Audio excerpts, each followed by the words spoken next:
यही होना चाहिए 2047 में हमारा भारत एक विकसित भारत कैसा बने, दुनिया का एक विश्वगुरु कैसा बने, यही हमारा प्रधानमंत्री जी का इच्छा है। इसके आधार पर हम लोगों को जोड़ने के लिए, लोगों को, नौजवानों को एक कॉन्फ्रेंस में लेके उनको विकसित भारत में भागीदारी करने के लिए हम प्रयास करें। वही रास्ते में सभी मिनिस्ट्रीज अलग अलग एक्शन प्लान बनाकर आगे बढ़ रही है। जी बिल्कुल, इसी संकल्प के साथ आगे बढ़ रहा है पूरा देश। लेकिन आज आप हमसे जुड़े, आपने अपने विचार हमसे साझा किए, बहुत बहुत धन्यवाद।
तो आप मध्य प्रदेश की तस्वीरें देख रहे हैं जहां पर मंत्रिमंडल का विस्तार हो रहा है। फिलहाल 18 कैबिनेट मंत्री, 4 राज्य मंत्री और 6 राज्य मंत्री शपथ लेंगे, लेकिन पहले 5 मंत्रियों का शपथ जो है वो यहाँ पर हुआ है। हम देख रहे हैं मुख्यमंत्री मोहन यादव जो हैं वो यहाँ पर मंच पर बैठे हुए हैं। और जिस तरह से हमारे सहयोगी अनुराग द्वारी अभी बता रहे थे कि यहाँ पर सभी तरह के समीकरण जो है वो साधने की कोशिश की जा रही है। 2024 के लोकसभा चुनाव जो है वो भी बेहद नज़दीक है और अब एक एक करके सभी मंत्रीगण जो हैं वो यहाँ पर शपथ लेते हुए नजर आएंगे। मैं ईश्वर की शपथ लेता हूं कि मेरे द्वारा स्थापित भारत के संविधान के प्रति सच्ची श्रद्धा और निष्ठा रखूंगा और मैं भारत की प्रमुखता और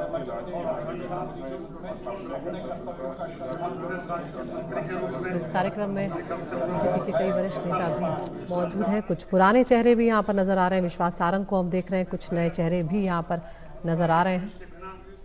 तो पार्टी हाईकमान ने शपथ ग्रहण में सभी जो मौजूदा विधायक हैं उन्हें भी उपस्थित रहने को यहाँ पर कहा गया था।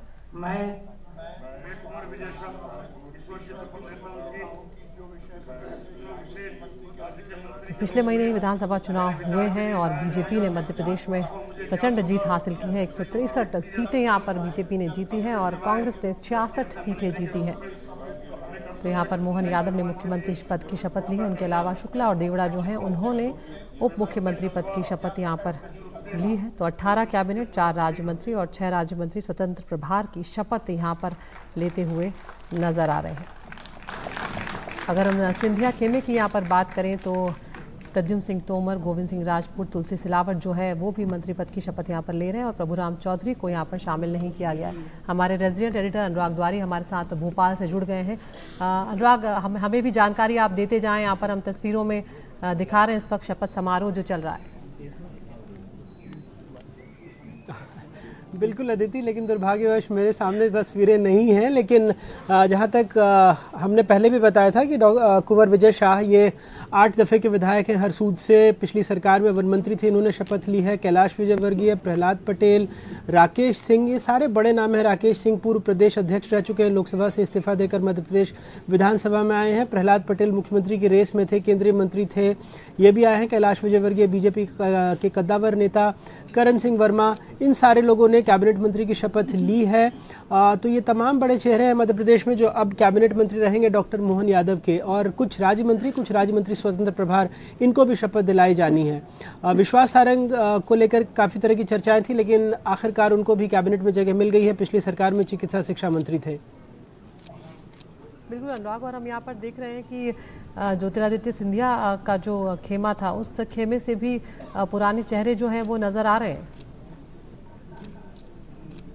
बिल्कुल, चाहे वो तुलसी सिलावट हो या गोविंद राजपूत हो या प्रद्युम्न सिंह तोमर हो, ये तीनों उनके बेहद ख़ास हैं। और चाहे कुछ भी आरोप लगे हों, लेकिन फिर भी इन चेहरों को कैबिनेट में जगह मिलना ये साबित करता है कि ज्योतिरादित्य सिंधिया का भी दबदबा रहा है इस पूरी प्रक्रिया में। और ख़ास करके जो उनके साथ कांग्रेस छोड़कर बीजेपी में शामिल हुए थे, इन लोगों को भी जगह दी गई है और उन्होंने जगह दिलवाने में एक तरह से कामयाब रहे हैं। ये बड़ी बात है, क्योंकि 2/3 जब बहुमत आपको मिलता है तो कई बार चुनौती ये होती है कि किसको साधें किसको नहीं साधें, कौन से क्षेत्रीय समीकरण हो, कौन से जातिगत समीकरण हो।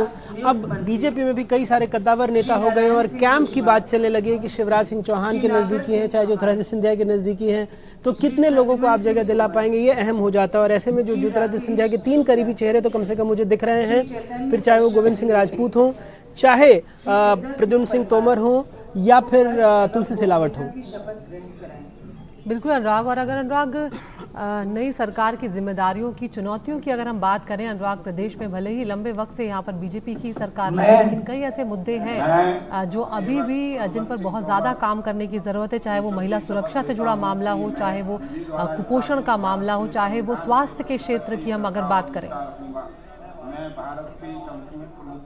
देखिए अदिति, मोटा मोटी मैं आपको बता दूं कि सबसे बड़ी चुनौती राज्य को तो बजट में आने वाली है, क्योंकि जो ऐलान किए हैं या जो मोदी की गारंटी के नाम से किताब छापी गई थी, अगर उन ऐलानों को ही पूरा करें तो आज की तारीख से भी मध्य प्रदेश सरकार को 30 से 35 हज़ार करोड़ रुपए लगेंगे।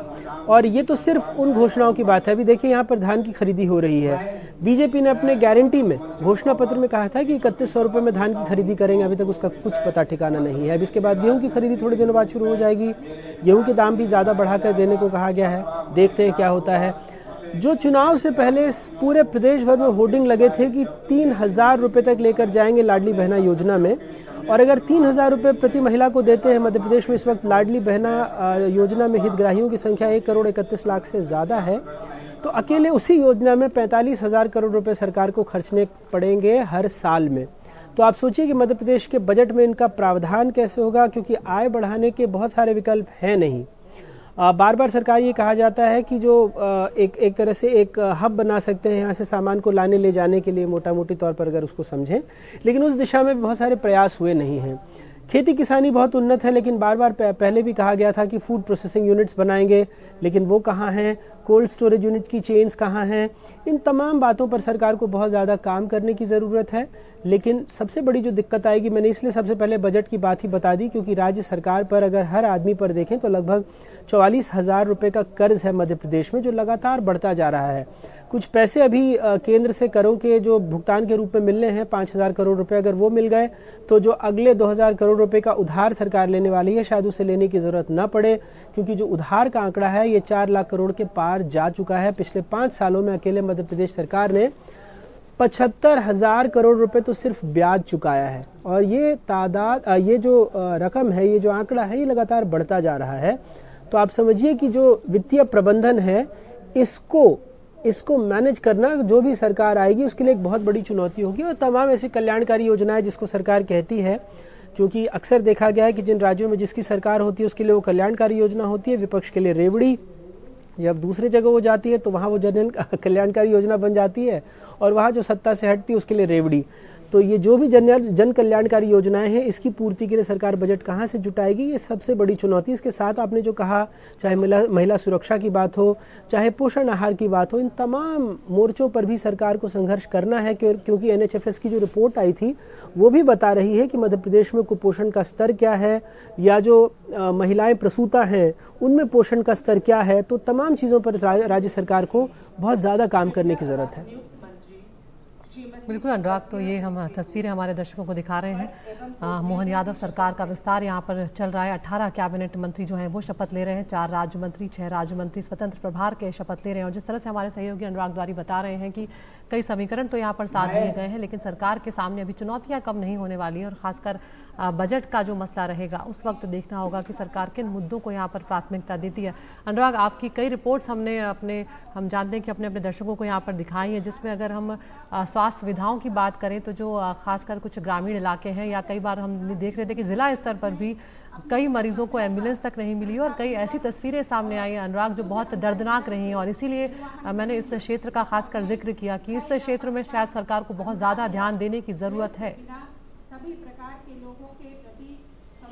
देखिए, सरकारें दो तरीके से काम करती हैं। एक चीज़ें जो दिखती हैं और एक जो नहीं दिखती। दिखने का मतलब है कि आपको शहरों में अगर आप आएँ तो आपको बड़े बड़ी इमारतें दिख जाएंगी, आपको बड़े बड़े फ्लाईओवर दिख जाएंगे, लेकिन जो नहीं दिखता है वो है कुपोषण, जो नहीं दिखता है वो है महिला सुरक्षा, क्योंकि उसके जब आंकड़े आते हैं और वो भी जब एनसीआरबी के तभी आपको समझ में आता है। लेकिन आप अगर सड़क चलती हुई महिला से पूछें कि क्या वो असुरक्षित महसूस करती हैं, उसमें आपको अपने सवालों के जवाब मिल जाते हैं। बहरहाल, आपको एक छोटा सा वाकया बताता हूँ। जिस तरह से वाइट कॉलर क्राइम बढ़ रहे हैं, साइबर अपराध बढ़ रहे हैं, आपको ये जानकर हैरत होगी अदिति कि मध्य प्रदेश के थानों में जो साइबर विशेषज्ञ हैं, इसमें एक की भी नियुक्ति नहीं हुई। और ये हम नहीं कह रहे हैं, विधानसभा में खुद एक बीजेपी विधायक ने सवाल पूछा था तत्कालीन गृह मंत्री डॉक्टर नरोत्तम मिश्र से, लगभग 7-8 महीने पहले की बात है, और उनके जवाब में सरकार ने बताया था। ये छोटा सा उदाहरण मैंने आपको इसलिए दिया ताकि ये सनद रहे कि किन किन चीज़ों में काम करने की ज़रूरत है। बजट की बात मैंने आपको पहले बताई। जो राष्ट्रीय ग्रामीण मंत्रालय के आंकड़े हैं वो बताते हैं कि मध्य प्रदेश में जो ग्रामीण स्वास्थ्य सुविधाएं हैं, 95% विशेषज्ञ डॉक्टरों के पद खाली हैं। स्कूलों से जुड़ी हुई, स्वास्थ्य से जुड़ी हुई सड़कें तो दिख जाती हैं। तमाम बातें हमने कई बार दिखाई हैं। राज्य सरकार के सामने निश्चित तौर पर ये एक बड़ी चुनौती होगी। लेकिन देखिए, सबके मूल में ये है कि पैसा कहाँ से आएगा। अगर पैसा है तो इन सुविधाओं पर हम बात कर सकते हैं, लेकिन अभी हम जानते हैं कि राज्य की वित्तीय स्थिति बहुत ख़राब है, और ऐसे में इन सुविधाओं की तरफ सरकार कैसे आगे बढ़ेगी, क्या क्या और चीज़ें करेंगी, ये देखना हम लोगों को भी के लिए भी एक रोचक विषय है कि जो वायदे किए गए हैं घोषणा पत्र में, और बराबर हम सरकार से इस बारे में सवाल पूछते भी रहेंगे, क्योंकि इस बार इसको मोदी की गारंटी का नाम दिया गया है। जो प्रधानमंत्री अगर गारंटी दे रहे हैं, और उम्मीद करता है हर इंसान राज्य का भी कि प्रधानमंत्री की गारंटी है तो इस पर काम ज़रूर होगा। लेकिन अभी जब सरकार बन करके हम देखते हैं कि 12 दिनों के बाद अगर 3 दफ़े दिल्ली के चक्कर लगाने पड़े अपने कैबिनेट के गठन के लिए भी संघीय ढांचे में, तो कुछ सवाल उठते हैं। सवाल ये भी उठते हैं कि अगर धान की खरीदी हो रही है और 3100 रुपये का आपने वायदा किया था, तो 3100 रुपये किसानों को कब मिलेंगे।